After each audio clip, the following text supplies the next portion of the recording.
Can I make a hippo and a rhino from one pattern? Let's find out. My name is Ian, I'm a crochet toy maker. I am vibe crocheting the pieces to a safari adventure story. And last week, we finished up the cooler box and the food. Those were the last of the safari accessories. This week, we're starting with the safari animals. And I have a theory that I can make the same body and head shape for two different animals. I'm using the same recipe. I am just going to mix the ingredients differently. Here's what I think. Most four-legged animals have the same basic body structure. It's a head, body and legs with little sticky out bits like ears, a tail, nose and horns. The shapes I see here are two spheres for the head, a tube for the body, four smaller tubes for the legs. And if we were to put these two animals next to each other, we would notice that the position of all of these shapes are the same. So I'm guessing that if the base shapes are the same, what makes a hippo different from a rhino? The answer is the sticky outputs. The details like the nose, ears, tail and horns, and even texture is what makes these different from each other. If you took these away, it wouldn't affect the structure. Think of it like decoration. If we were baking a cake, these details would be the icing on the cake. If we take these away, what we're left with is a cake. And basically, I am going to mix the ingredients in two different ways to see which cake, or animal in this case, turns out better, or turns out to be easier to make than the other. Let's group the shapes together. I'm going to group the body tube and the four leg tubes to make one piece. And then I'm going to group the two spheres on the head to make another one piece. I'm going to do the same thing with the heads. I'm going to make one head starting from the face, working my way towards the back, and the other one from the top of the head down towards the mouth. I started with the bodies. There are two ways I know to connect four legs together in one piece, and I'm going to test both of these here. The first way is to start at the top of the body and work my way down and then continue with the legs. If you've ever heard of work from the top down, that's what this means. The second way is to start at the legs and work upwards towards the body and then the back. This is working from the bottom up.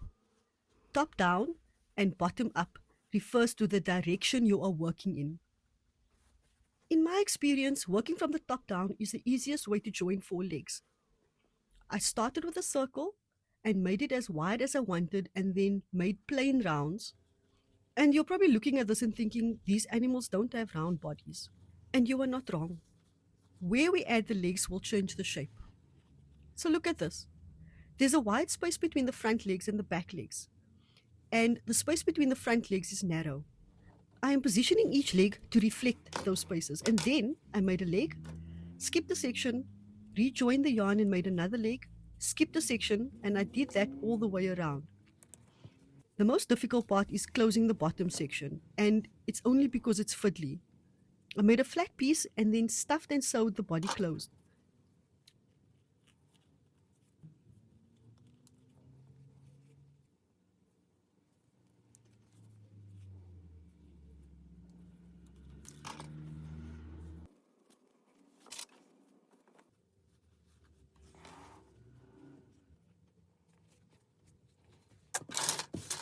Looks easy, right?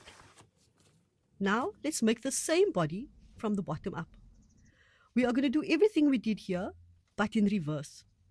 We start by making each leg, and then we are going to join each leg with chain stitches, and the chain stitches are going to reflect those spaces between the legs. Wide for the space between the front and the back legs, and narrow for the space between the front legs, the two front legs or the two back legs. This is the most difficult part because the chains have a way of twisting.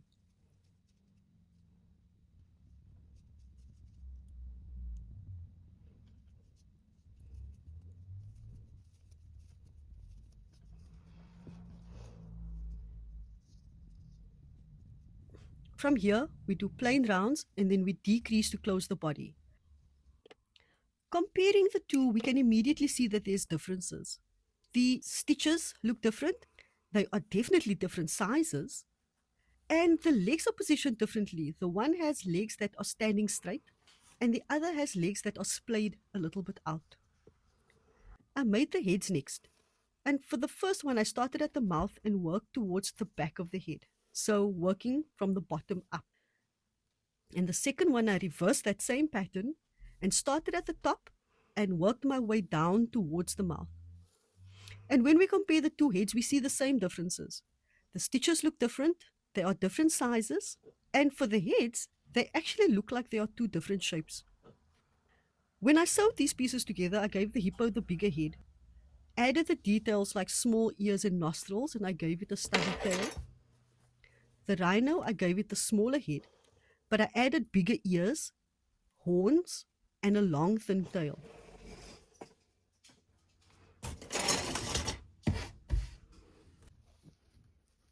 I have joined 4 legs before. If I look at the dollhouse, this cat bed is made from the bottom up. Each of these legs are worked individually and then joined to make the body, and I added the head on afterwards. There's a plastic straw in each of these bodies. The bed is made of cardboard.